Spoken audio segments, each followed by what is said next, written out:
Vande Guru Pada Dvandvam Vanmanaschagocharam Shveta Rakta Prabhabenam Shiva Shaktyatmakam Param Vande Guru Pada Dvandvam Bhakta Vrinda Samanvitam Shri Chaitanya Prabhum Vande Nityananda Suhoditam Shri Nandanandanam Vande Radhika Charana Dvayam Gopijana Samayuktam Vrindavan Manoharam Radha Karavachita Pallava Vallarike Radha Padanga Vilasatmak Madurastalike Radha Yasho Mukaramatta Kagavalike Radha Vihara Vipine Ramatam Manome. Hare Krishna. So this is a evening Bhagavad Gita discourse. It's quite late, but it's very peaceful here. I'm a little bit tired, and I intended to speak something on this, try and speak something on this Bhagavad Gita shloka this morning, but I got caught up in some other duties, business things, not business, and some stuff I had to do, so I'll try and speak something of it now, if my tired brain will allow it. So it's Bhagavad Gita, chapter 2, text 59. Ishaya vinivatante niraharasya dehenaha rasavhajam rasopyasya param drishdva nivartate. The embodied soul may be restricted from sense enjoyment, though the taste for sense objects remains. But ceasing such engagements by experiencing a higher taste, he is fixed in consciousness. Purport by His Divine Grace A.C. Bhaktivedanta Swami Srila Prabhupada. Unless one is transcendentally situated, it is not possible to cease from sense enjoyment. The process of restriction from sense enjoyment by rules and regulations is something like restricting a diseased person from certain types of eatables. The patient, however, neither likes such restrictions nor loses his taste for eatables. Similarly, sense restriction by some spiritual process like Ashtanga Yoga in the matter of Yama, Niyama, Asana, Pranayama, Pratyahara,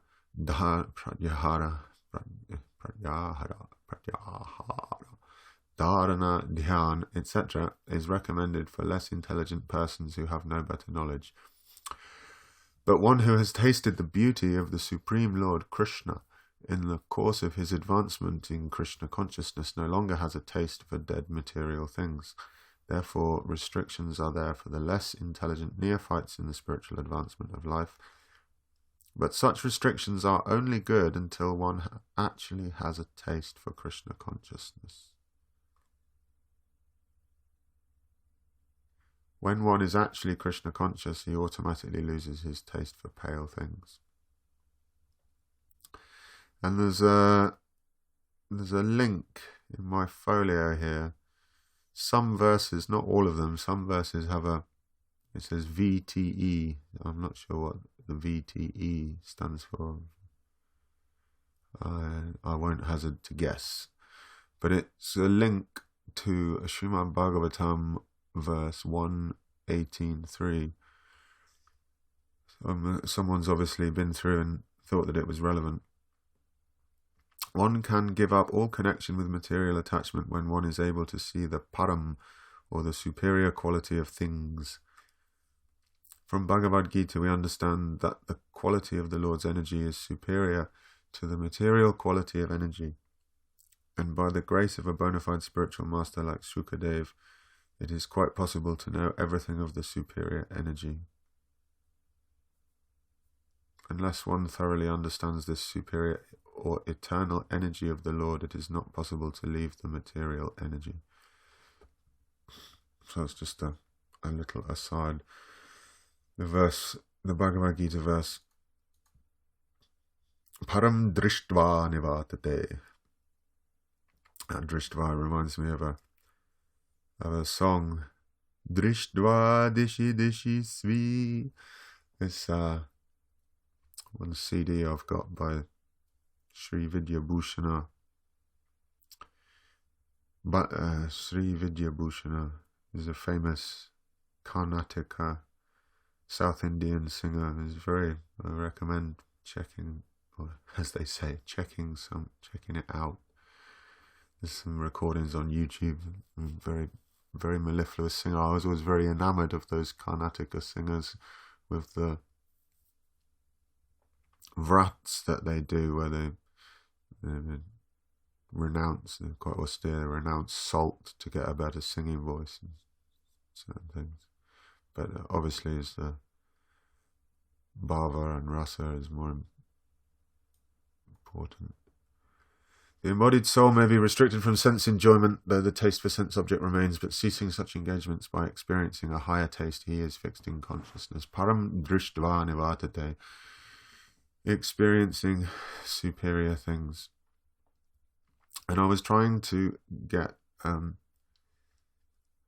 eke out, I thought I'd been very clever and eked out some slightly different meaning from this verse, because I was always taught in my training, Gurukul years, that the verses of the Bhagavad Gita and other Shastras, especially the Bhagavad Gita, is spoken by Krishna himself.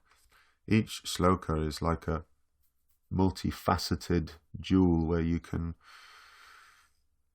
because of the nature of Sanskrit and the depth of meaning in the words, you can look at it, you can shine a light on it, and from a different angle you'll see something slightly different. And I definitely think that's true about this verse.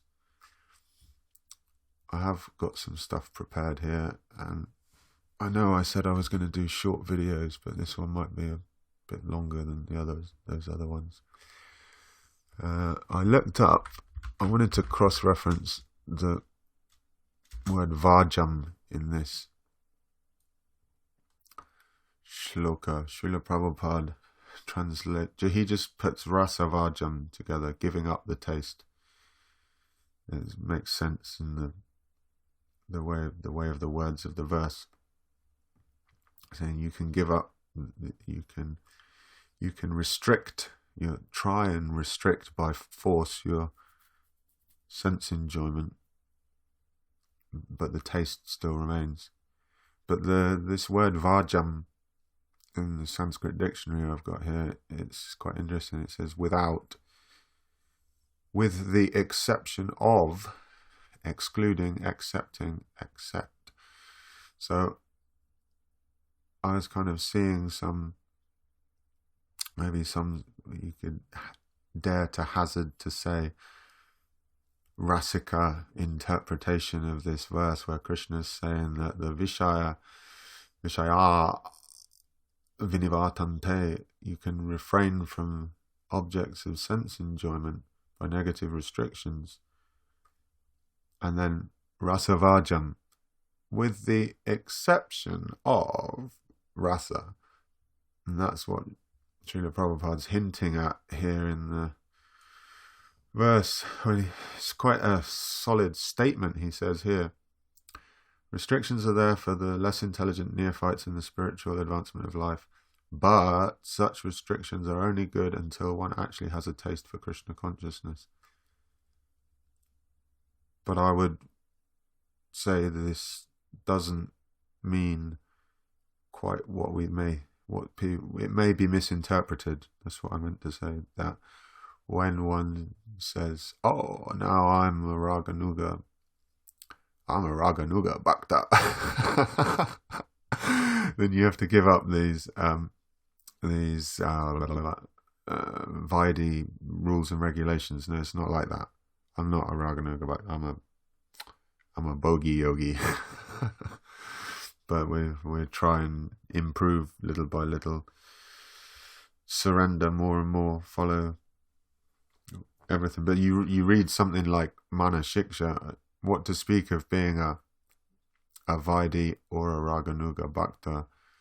You read some articles about, you read like Mana Shiksha, or you read about who is a Vaishnava, what qualities a Vaishnava has, then how I can say I'm a Vaishnava. I can't say that, but we try, hope one day to make some progress. And this point about rasa is interesting. If you look up rasa in the dictionary, there's lots of meanings. Often is taken as taste, flavor. Obviously, in terms of Gaudiya Vaishnavism, rasa has a sort of vague meaning with transcendental overtones attributed to it, but it's often given as taste or flavor to. And it says here in this dictionary, there's 6 kinds of taste: madhura, sweet; amla, sour; lavana, salt; khatuka, pungent; tikta, bitter; and kashaya, astringent. And then it says sometimes 63 varieties are distinguished. So this shows how in the ancient world and the Sanatana Dharma culture, they were so erudite and exact in delineating so many things,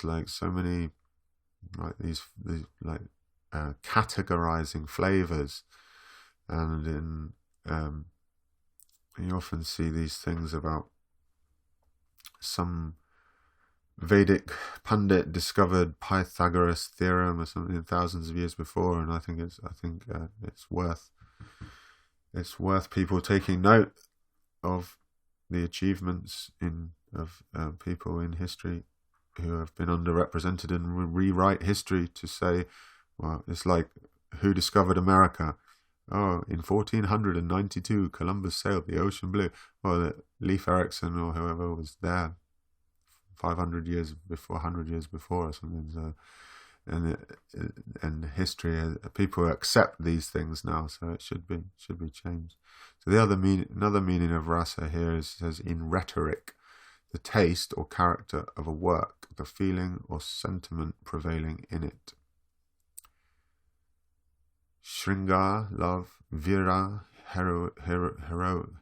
heroism; bibatsa, disgust; raudra, anger or fury; hasya, mirth; bhayanaka, terror; karuna, pity; adbhuta, wonder; shanta, tranquility or contentment; vatsalya, paternal fondness. The last two are sometimes under bhava. So you got rasa and bhava. And then there is an entry with connection to Vaishnava. It just says, or with Vaishnava's disposition of the heart or mind, religious sentiment. There are 5 rasas or ratis, forming 5 degrees of bhakti: shanti, dasya, sakya, vatsalya, and madhurya. And we've heard this so many times. Something I hadn't heard, which was interesting though, is because we've mentioned before about the inclusion of the first 4 in Madhurya, and this was confirmed to me the other day in some teachings I was listening to. And then another point is this point of Kevala Rati and Sankula Rati, and Sankula means where 2 or more primary. I've got some notes written down on it and get some clarification. And it's exhibited by Radharani's grandmother, Mukkara, I believe the name is. Sankula Rati. Primary mellow rasa is blended with other humours, as opposed to Kevala Rati, which is a single affection. But then this other point in a different place is that the Madhurya rasa contains Shanta, Dasya, Sakya, and Vatsalya. It is something we've mentioned before, so that it's not It's not that there's no friendship or affection or servitude or peacefulness in Madhurya. It's a sort of mature understanding of that. And what else can we say about this shloka? Oh yeah, this is worth making the point again that Vaidhi Bhakti will never produce Raganuga Bhakti. They're independent of each other, and if one does begin Raganuga Sadhana Bhakti, then the rules and regulations of Vaidhi Bhakti are not to be given up as well. Just you can't think that one goes without the other. The analogy of the leaf is given in Rag Bhakti Chandrika, that one is the upper portion of the leaf and one is the lower portion of the leaf, and you think you cannot separate the two. It's impossible to do. I've tried. When I was a boy, I used to wait for my school bus and play with ivy leaves and try and separate the top part of the leaf and the lower part of the leaf, and you can't do it.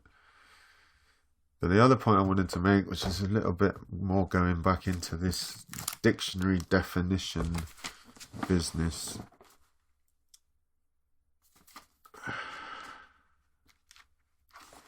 which we've done before.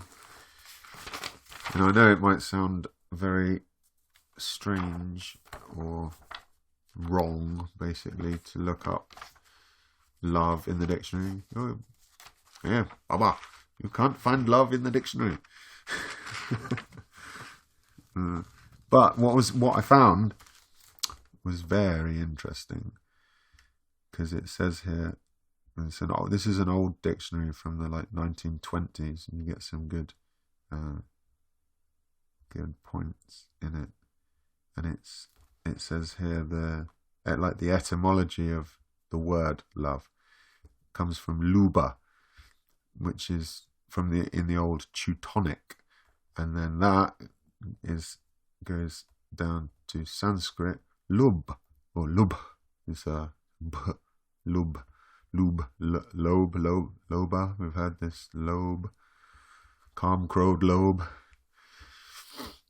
Mada Matsarya, all the negative qualities. But in the spiritual sense, lub, like this, Braja Jana Vasi Lubdo, this phrase, Braja Jana Vasi Lubdo. And there's one article I wrote on my blog, which I'm going to borrow from for this point, is this Braja Janavasi, the residents of Braj, the Brijvasis, never to be considered ordinary conditioned souls. It's the spiritual world. And we talked a bit about the classification of Ragatmika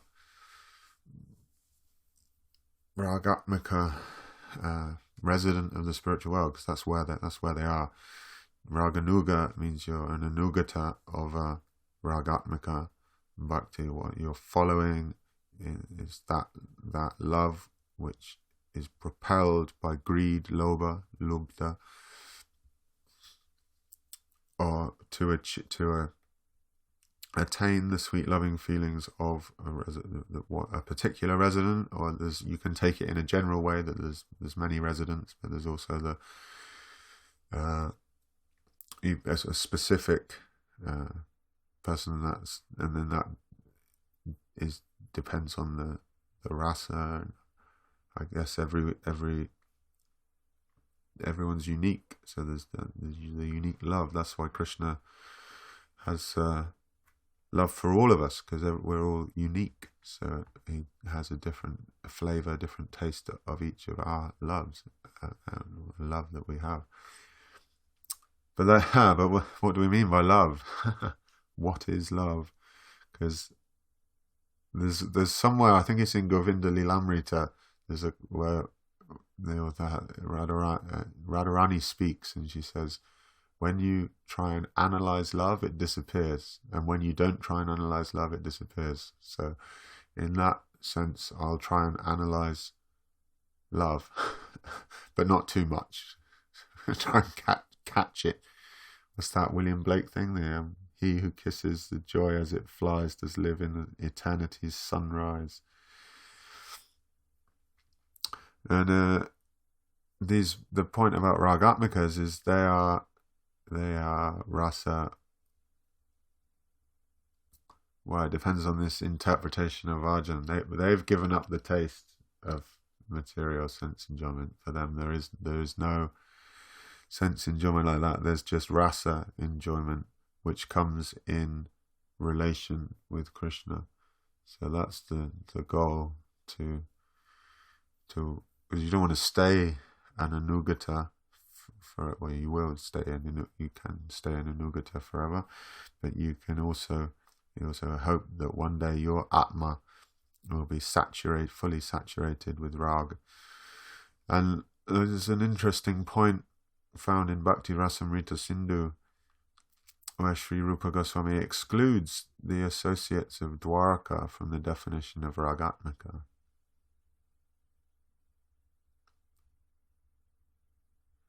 This is because their relations are tinged with some awe and reverence, reasoning that Krishna is, after all, the Supreme Lord.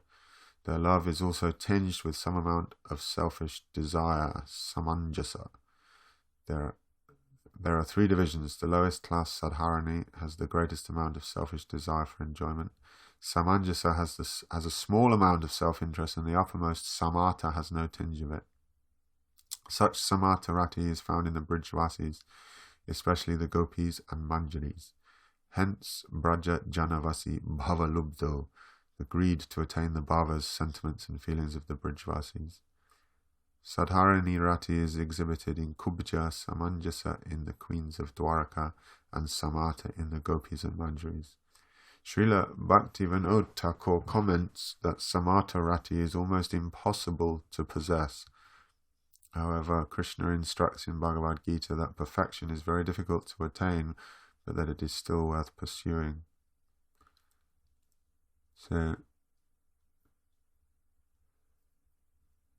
this love, lub, it's a funny word. Like the Romans had different words for classifying. I forget what they're called now. Like the agape and eros agape, and there's like love of places, love of family, and erotic love, and love of the like brotherly love and stuff. So, but I just thought that was really strange, the way our word love is translated as greed, the lub. So maybe it's like the way to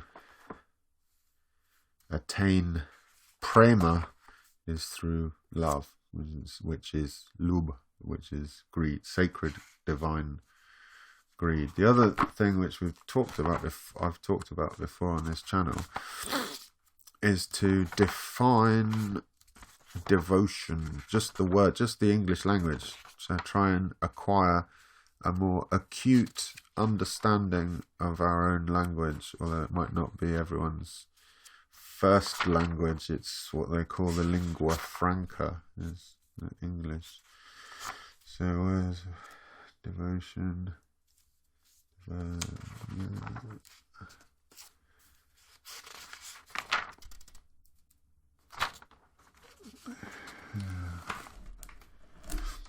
So it has this point of in religious use, the fact or quality of being devoted to religious observances. So it's defining the word, but with the past tense of the word. An act of worship, a form of worship for private use. An oblation, solemn dedication, consecration, and that's my old 1920s dictionary. But if I look it up in the So it just relates to that point about constant application and absorption over time, which is what I said, and just kind of trying to back that up a bit. Love, loyalty, or enthusiasm for a personal activity. So this is the point that I was highlighting, is this loyalty, and that's the point. To connect it to this verse is that you can try and be loyal to your imposed restrictions on sense enjoyment, if that's even your desire to try and tread the path, the Nivriti Marg path, as opposed to the Pravriti Marg path, which is all about trying to acquire sense objects and enjoy one's senses, whereas the Nivriti Marg is stated by Srila Prabhupada, at least, to be superior, and he's speaking on the shoulders of giants, or on the authority of the Sutta Goswami and Sukadev Goswami, speakers of the Srimad Bhagavatam, and ultimately up to Krishna speaking the Bhagavad Gita. But loyalty, you can try and be loyal to these imposed restrictions, but they'll let you down. You can't pull yourself up by your own bootstraps, as they say. But then he says, by experiencing the higher taste, you become fixed in consciousness. And in the purport, Prabhupada makes that very clear. Tasting the beauty of the Supreme Lord Krishna. So from that, we can understand that there is like Tattva Katha. It's all Katha, it's all Krishna Katha, but there's Tattva Katha and there is Leela Katha. So we want both. We want to understand the principles, the why, the wherefore, the how, whence and why of Krishna consciousness. And one important verse to that end is the Nama Chintamani Krishna's Chaitanya Rasa Vigraha Purna Shuddho Nitya Mukto Binatwan Nama Namino. So Rasa Vajam, giving up the taste, but we don't want to give up the taste. Rasa Vajam. Vajam also means accepting. So Rasa Vajam of the Vishaya, and Rasa Vajam accepting the Chaitanya Rasa Vigraha, which is Sri Nam Prabhu, which is the primary practice every day to. And then this other point which we made in the short videos I've been doing is what is the mind going to think of while chanting japa? Hare Krishna, Hare Krishna. Oh, I got what time is it? Hare Krishna, Hare Krishna. I got to get to the office at such and such a time. Hare Krishna, Hare Krishna. It should set time aside, turn the phone off. This is why the chanting in the Brahma Muhurta early in the morning is so good, because there's no distractions and we can think of the Leelas and so on. And then how to go about this meditation on the Leela, I'm not really qualified to comment, but I could read. I'll finish this talk with reading a short summary of the Ashtakaliya Leela that I wrote, which might round things off. So the Nishant Leela, pastimes at dawn. Radha Govinda sleep peacefully in a Nikunja forest bower, somewhere in one of the many scintillating forests of Vraj. They awake to the sweet warbling of various parrots and the gentle susurrations of their Gopi and Manjari friends. Both the birds and the gopis sing sweetly or recite choice poetry to invoke an auspicious dawn. The Sakis derive great bliss from seeing Yugal Kishore rise from their flower bed with slumberous lotus-like eyes. Prata Leela, morning pastimes. The entourage bathe in the Yamuna, and dress and decorate themselves and each other with fine cloth and ornaments, makeup and tilak. Krishna returns to Nandagram to sleep or to pretend to sleep in his bedroom. Sometimes Radha goes to Nandagram too, also to cook for Shyam, or sometimes she returns to Yavat. Krishna is woken by his doting mother, who thinks he has fallen asleep in his clothes due to his being already dressed. Krishna's servant friends Raktak and Patrak re-bathe and redress him before he goes to milk the cows in the Goshala. While sitting next to a black cow and his brother Balaram next to a white cow, the two brothers appear to disappear. When the opposite happens, the transcendental vision of their defined forms is brought into stark contrast with the gently lowing cows' beautiful bodies. Purvan Lila, forenoon pastimes. Gopal Raj looks like the powerful prince he is as he stands with cow-herding stick in hand and his buffalo horn tucked in his waist sash. While the cows plod out of the cowshed, Mother Yashoda prinks Krishna's cloth and turban and speaks to him cautionary words about his upcoming day out in the pasturing grounds. Balaram, Subal, Sridham and other cowherd boys are dotted around, in and amongst the throng of cows and calves. When they really get going down the path, a victorious cloud of dust rises behind them, and Queen Yashoda is left staring into this dust cloud, eager to catch a last glimpse of Govinda. Reaching the pasture fields, Krishna and the Sakhas, the cowherd boys, play and keep an eye on the grazing cows. Afterwards they rest and pass the time joking and talking. Then they play some more. Later, Gopinath's rendezvous with Radha is arranged through various means of reconnaissance and passing of messages. Sometimes he simply goes to Radhakund, hoping to see her. Radha and the Sakhis offer puja to Suryadev. Madhyan Lila. Radha Shyam meet at enchanting Radhakund and enjoy several hours of blissful pastimes there, such as Julan, playing on swings suspended from various attractive trees. When Krishna exhibits an enthusiastically playful mood, he pushes Radha higher and higher until the tree's leaves kiss her feet respectively, and she exclaims her fear, and he relents. Ban Bihara, Ban Bihara. Krishna and his entourage enjoy walking in the many fragrant gardens and delightful 6 seasonal forests that surround Radhakund. Jal Kali, entering the liquid rasa waters of Radha's lake, the gopis return Krishna's splashes with their own. When Krishna dives beneath the waters, they look around surreptitiously for where he has gone, until he catches hold of their ankles and more sports ensue.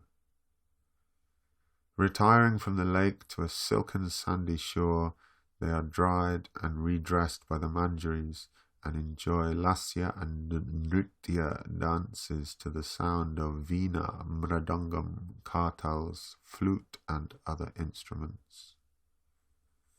The gopis sing in the Gandharva scale, and the musk deer look up from their grazing, stunned by the zenith of all musical achievement.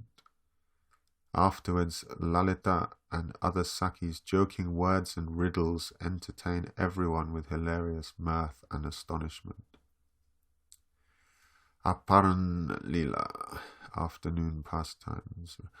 Radha returns home, bathes, dresses, and cooks more tasty eatables for her beloved Krishna. Meanwhile, Krishna returns with the cows to Nandagram, Uttara Goshta Lila, and enjoys seeing his mother's abundant joy as she embraces him. Shayan Lila. Krishna bathes, dresses, and milks more cows while talking and joking with Balaram and others. Later they eat a sumptuous feast, and Madhu Mangal often boasts how he will eat the most. After Radha's cooking has been enjoyed by Krishna, Raj Chandra's prasadi is smuggled out by a Saki and brought to Prem Swarupini Radhika to enjoy. Pradosh Lila, pastimes at nightfall. Radha is dressed by her Sakis in either white or dark clothes, depending on the phase of the moon, Shukla Paksha or Krishna Paksha. By Vrinda's direction they go to a secluded forest grove in eagerness of the upcoming love tryst with Shyamasundar. Meanwhile, in Nandagram, Krishna often plays challenging board games such as Pash Kela with the cowherders, or on occasion a theatre performance is held. Mother Yashoda then puts Krishna to bed, and while she sings a lullaby, he closes his eyes and feigns sleep until she has left. Shortly later, he slips away to go and meet Radhika.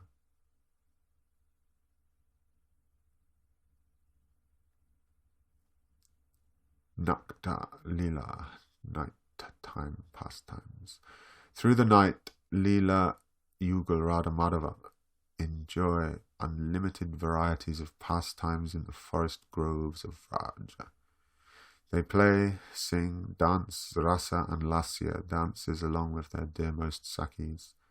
They drink honey wine and enter the intimate atmosphere of the private Nikunja forest bowers to fully satisfy their delight with myriad cascades of Ujjvala rasa.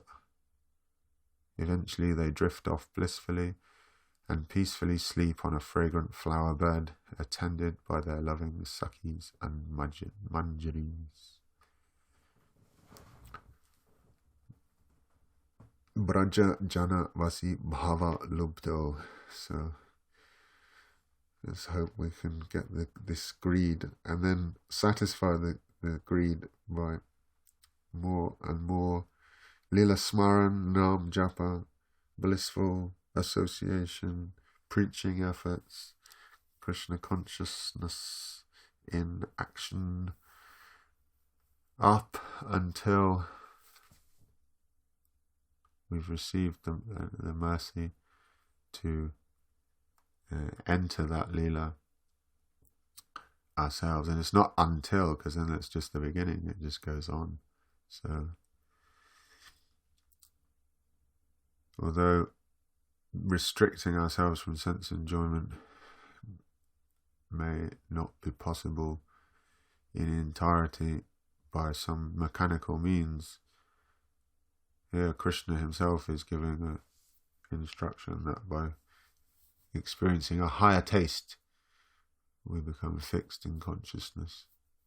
If anyone's ever been to a ISKCON Sunday feast, then they might have experienced some higher taste for prasadam, at least, maybe not for hours and hours of sitting and doing japa or reading shastra for hours and hours, but